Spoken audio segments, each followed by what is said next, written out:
Welcome, wannabe pirates, you geek salads. Reviews, not retro, for the month of November, as we are doing something Mike had suggested, where we are going to spend the month of November, all 4 weeks, reviewing the Netflix series One Piece. There are 8 episodes, so it'll be easy to split up two and two and two and two. Yep, the first season. They have announced. Well, yeah, there's only one season of it right now. Yeah.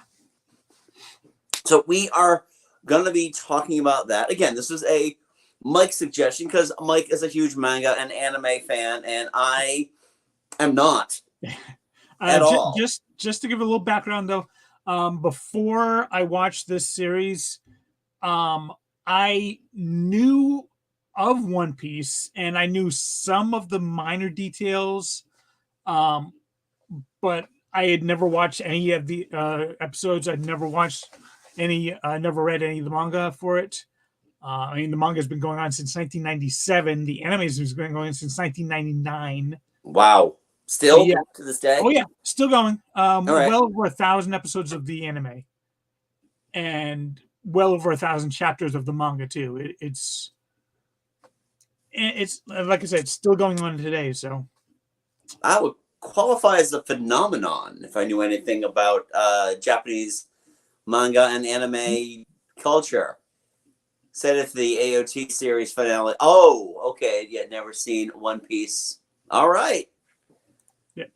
Cool. Thank you. One Piece is all episodes are on Netflix right now. You can just kind of like sit there and watch them all. I was trying to think of what he meant by AOT, but that just came to me. Attack on Titan. Okay. Which I also have not watched that one, mainly because cannibalism kind of that's your red line, right? Yeah. Okay. We know my sordid history with all things Japanese animation. Akira Ghost in the Shell. That's about where I stand. And the Studio Ghibli movies we watched back in May. I don't know. Those don't really count as manga or as anime, though. I don't think. I think Miyazaki is his own thing. They are anime. You know, anime is just Japanese animation. So right, exactly. I mean, there's some of the hallmarks there. And some of those hallmarks do make appearances in the live-action American-produced One Piece. Right. Yeah. It's very much a live action show, but it's definitely a live action show based on an anime, and some of the anime tropes do appear in there. If I didn't know, let's get into the review of these 2 episodes. We reviewed episodes 1 and 2, Romance Dawn and The Man in the Straw Hat. Mm-hmm. So those are the only 2 I've watched. I'm gonna be a good boy, not binge everything, and then just try to remember throughout the course of November what I liked about them. But if you had never told me that One Piece, that the live action One Piece was based on an anime, I would have figured it out. Yeah. And I will be 100% honest with you, Mike. If it wasn't for this season on One Piece, and then what I felt was redemption in The Man in the Straw Hat, I might have taken you up on ditching this after this week. I've seen the first episode. In my opinion, it's one of the best, if not better, anime live action adaptations. Which, given some of its competition, not a high bar to cross. No, it is not a high bar. I haven't watched Lupin. I haven't watched many, even like something like Death Note. One of my old coworkers loaned me the DVD of the live action. The American one or the Japanese one? Japanese one. Okay, because there was an American one on Netflix, and apparently it was awful. Yeah, so was the Japanese one too. It was all right. Not as good as the anime. The Death Note anime I did watch some of. Yeah. The pilot, for me, not being an anime fan, really took me out of the show because first of all, I love pirate shows. I love pirate movies, but I like them a little more grounded That's not why I had to give credit. Death Note on Netflix was god awful. I'm a huge fan of Death Note. I've never seen the anime. Again, don't make me. I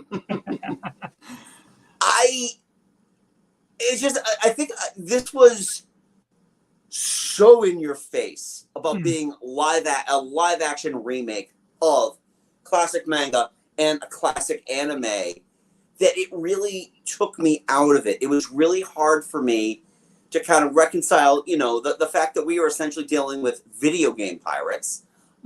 They are all various characters from various pirate video games and Zelda. And it really took me out of it. Because like I said, I love pirate shows, Black Sails, Our Flag Means Death, even like seafaring adventures like Master and Commander. Love them. Absolutely love them. And this was a lot of Luffy being Luffy.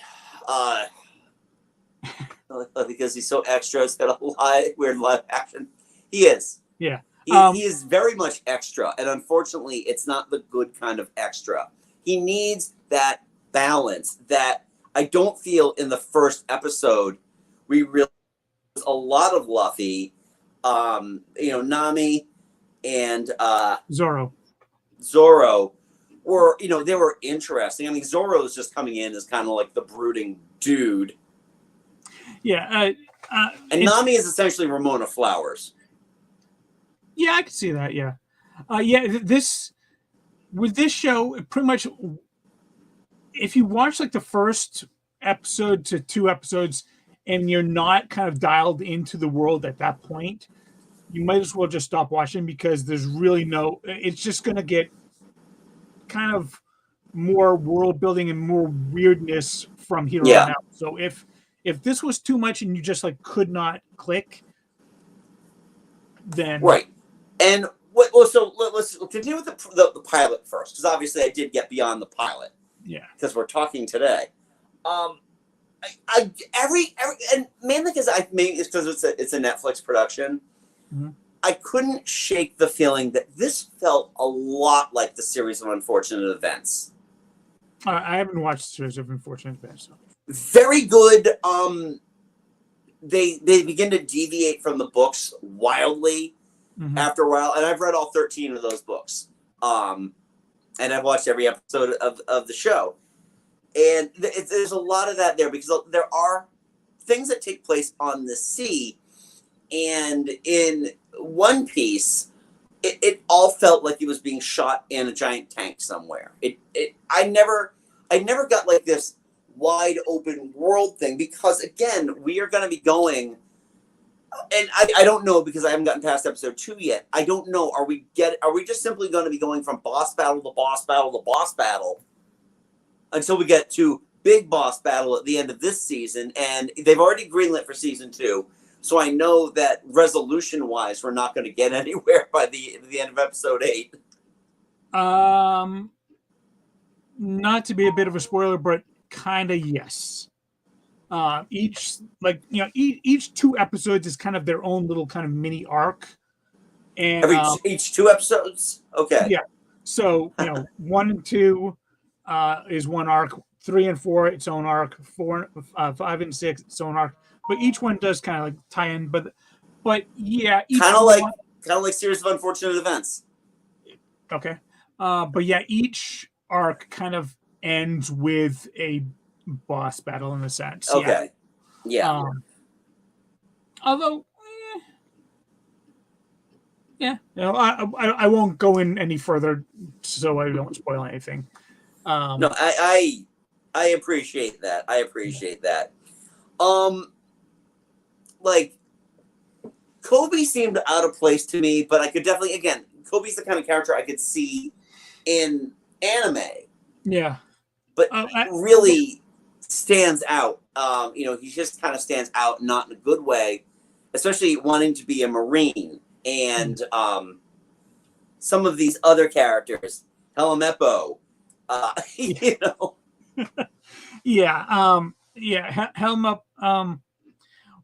Just going from what I know of the anime and manga, because apparently these 8 episodes, like I've I've like read like the first issue of the manga since then. I still haven't watched any of the anime. Kobe is weird. I want to be a Marine. Well, yeah, especially with that haircut and those glasses. That's live your dreams, buddy. Apparently, these 8 episodes comprise like the first 40 to 50 episodes of the anime. Okay. So they cut out a lot, but all the scripts had to be approved by the manga artist, mangaka Oda, Eiichiro Oda, and so everything was done with his approval, and so that's probably why it's a little bit more beloved by anime fans and non-anime fans alike. Right. But yeah, I guess Kobe.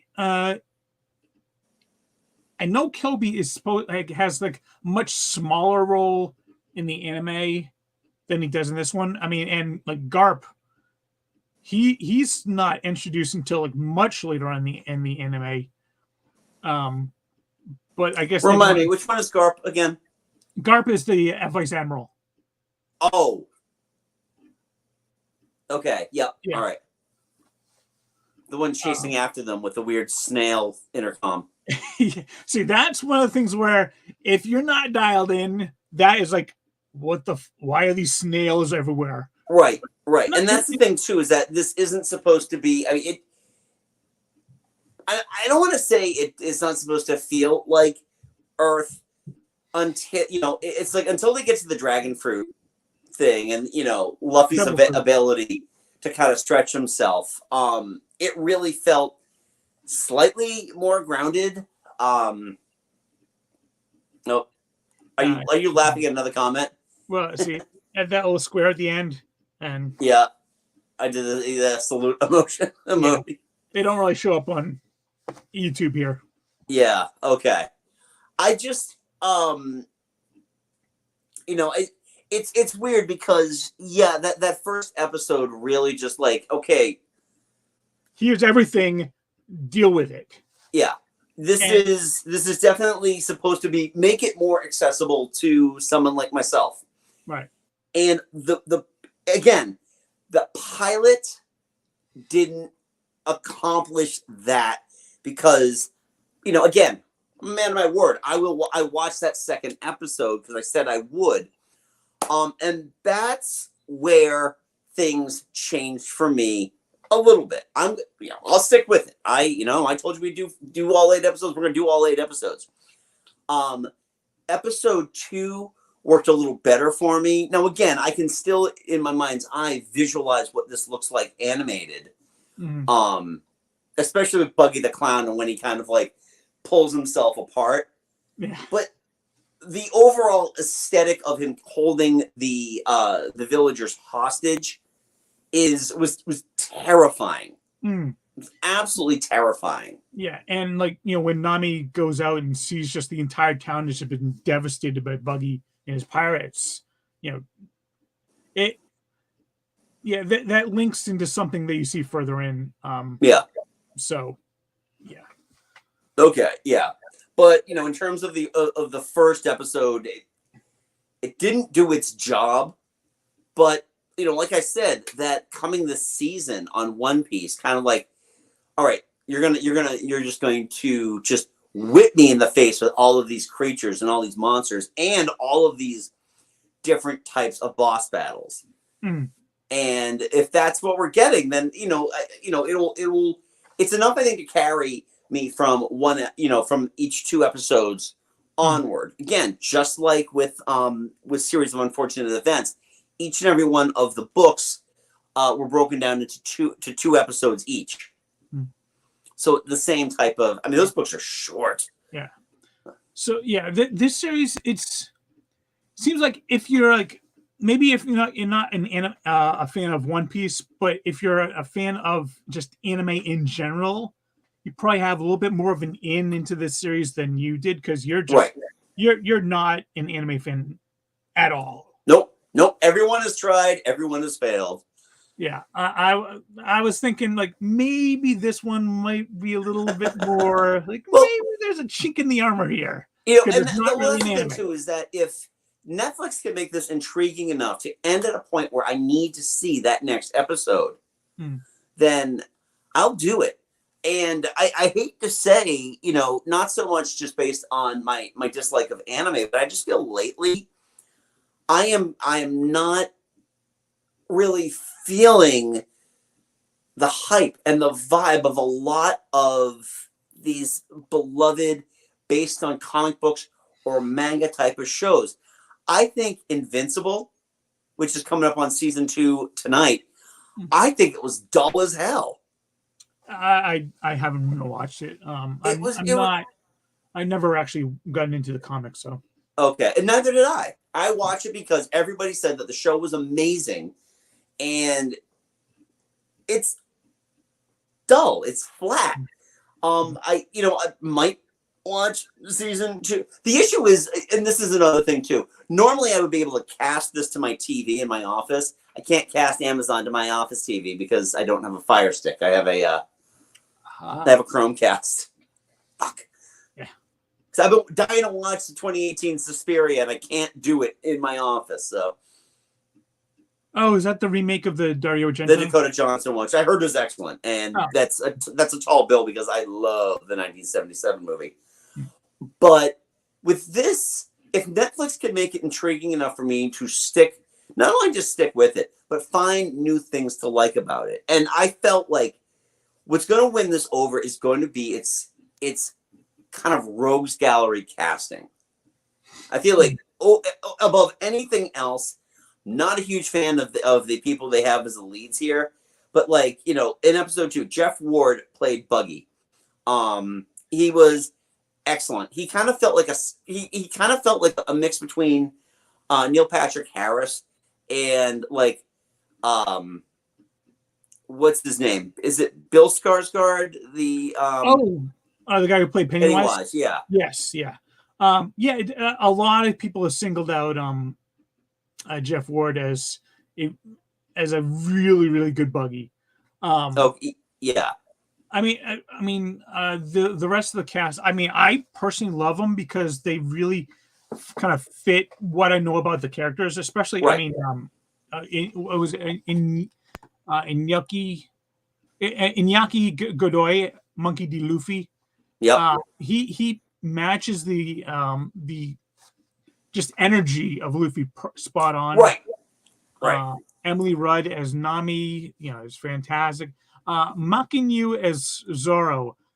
Makinyu is interesting because you've heard of Sonny Chiba, right? Yeah. Makinyu's Sonny Chiba's son. Really? Yeah. And so and he's American born, but he's done a lot of stuff in Japan. He was in one of the Kamen Rider movies, actually. Okay. So so this martial arts of his that is authentic. He's really knows it. And I will say, that was in the pilot. That was my high spot.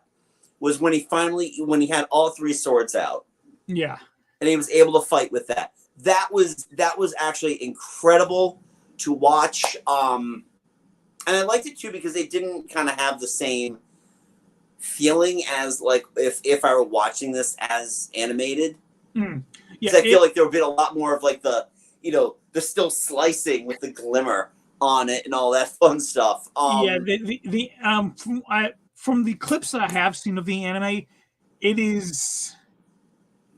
Well, just take Inyaki's Monkey D. Luffy and add a lot more sugar just hectic feel, and that is it. The whole series has got a very, very larger than life, almost manic feel to it. Okay. Alvida,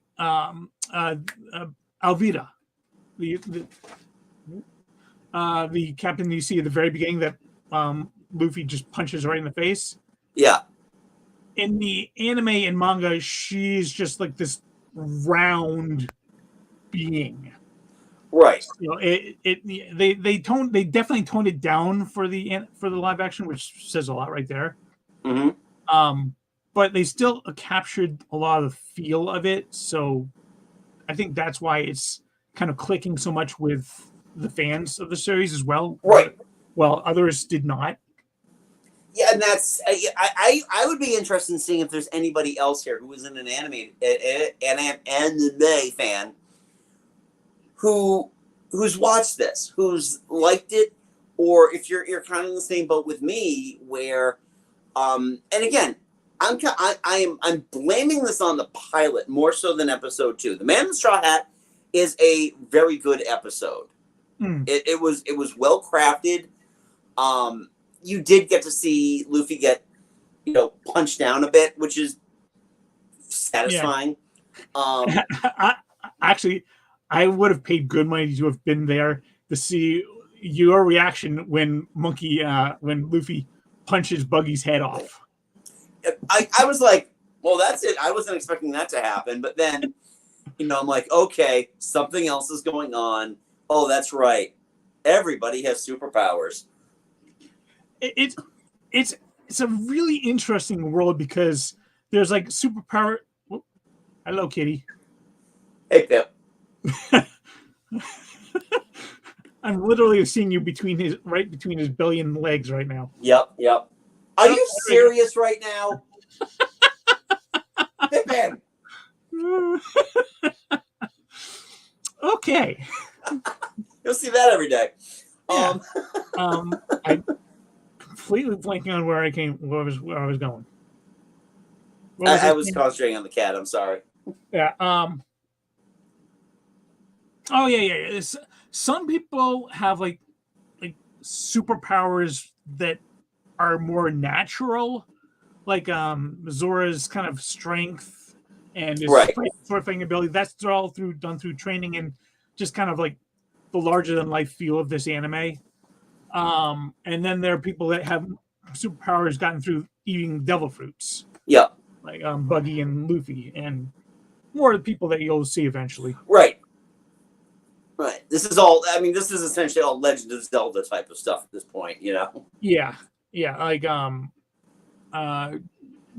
there's a few characters that you see. Like it looks like they have super strength. And no, this it's supposed to be natural, like just really, really excessively trained strength in this world. Right.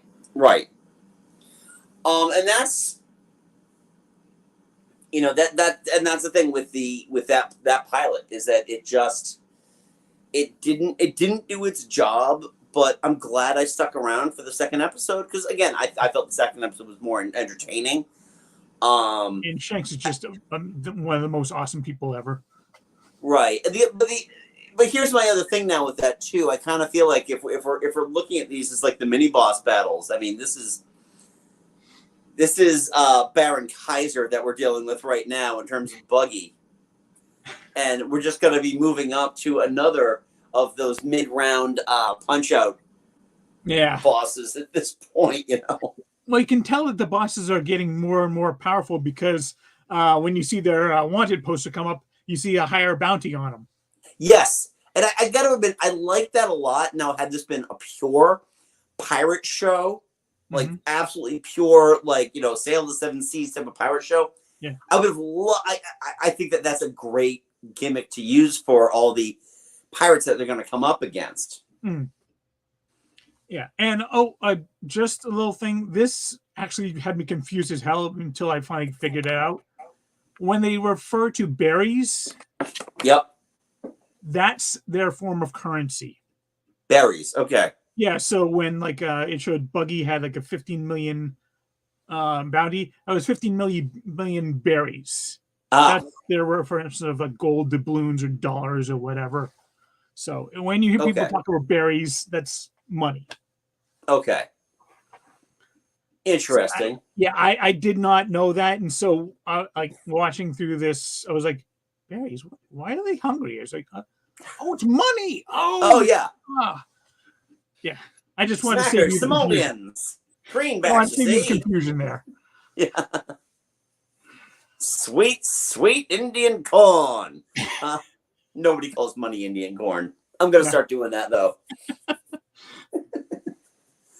15 kernels, you out of your mind?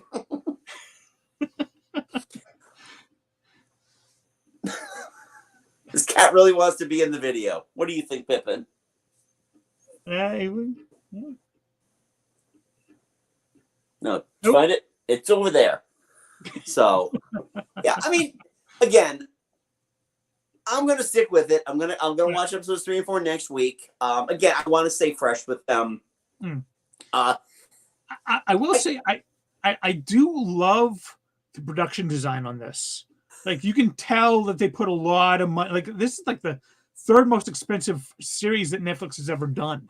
Yeah, I agree And with that completely. especially in that like the opening scene where it's showing the Gold Roger's execution. Yeah, That and like there's a scene coming up right near the beginning of the next episode where it has they see a shipyard. That is all pretty much built right there. So wow. Okay. they put a lot of money into the set buildings in this. Yeah. Well, the Marines fort as well looks like it had pretty. It was that was a real set. So I can definitely appreciate that.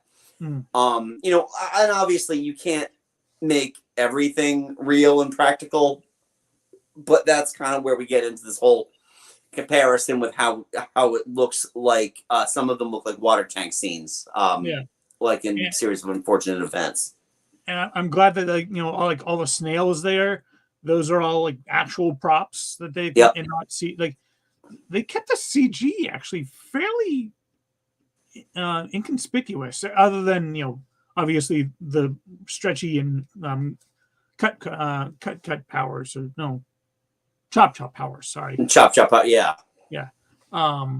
So and I appreciate that because I think it adds to the realism of the world.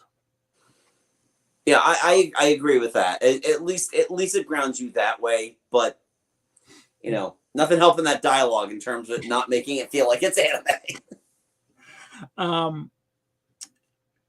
I will say for next week, 3 and 4 are probably my least favorite episodes. Okay, thanks for the warning. I think they're still decent, but it's not until 5 and 6 and then 7 and 8 that's where everything is really doing. Those are my favorites, easy. Okay, and this is, I mean, the intention of these shows is that you binge multiple episodes at once, and not just like, I'm just gonna watch an episode here, an episode there. It's like they want you watching all of them, so you don't have time to react to. Oh man, there was a different quality there. I'm just glad that there's 8 episodes because it's so much more refreshing than the original, like 13 episode arcs that Netflix's Marvel shows did. Yeah. Here's 5 episodes of Deadweight. Here's 8 great episodes. If they can tell a complete story in 8 episodes, and two episode arc, 2 episode arc, 2 episode arc, good, more power to them. Saves me from having to watch 1,000 episodes of anime. Saves you a lot of time, doesn't it? Ain't nobody got time for that. Yeah. So, all right. Well, mission accomplished, I guess. We'll see at the end of November. We'll see. Yeah, exactly. By the time Thanksgiving rolls around, if I'm like, if I'm just drunk on Thanksgiving whiskey, you'll know why. Because it's Thanksgiving. I'm going to be drunk on Thanksgiving whiskey anyway. Stretchy that way and then stretchy that way. I didn't like it. Yeah.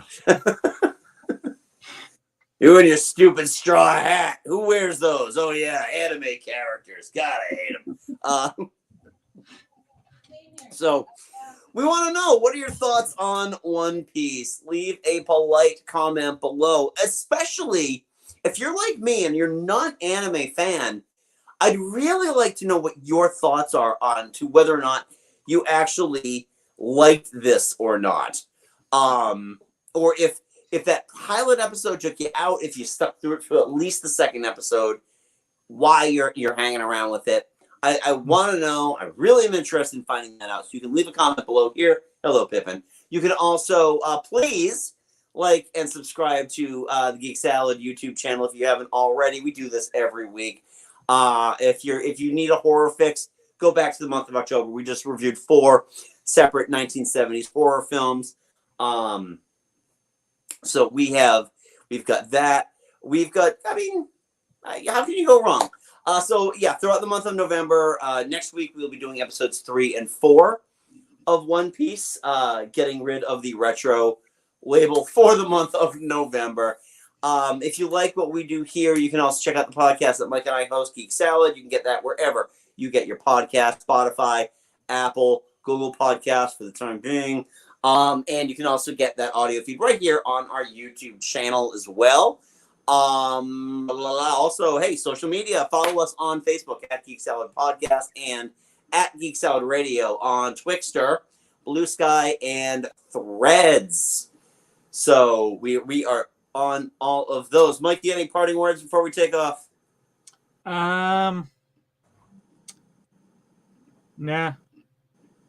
You have to be strong, but also you have to be good. Listen to Shanks. He's a wise man.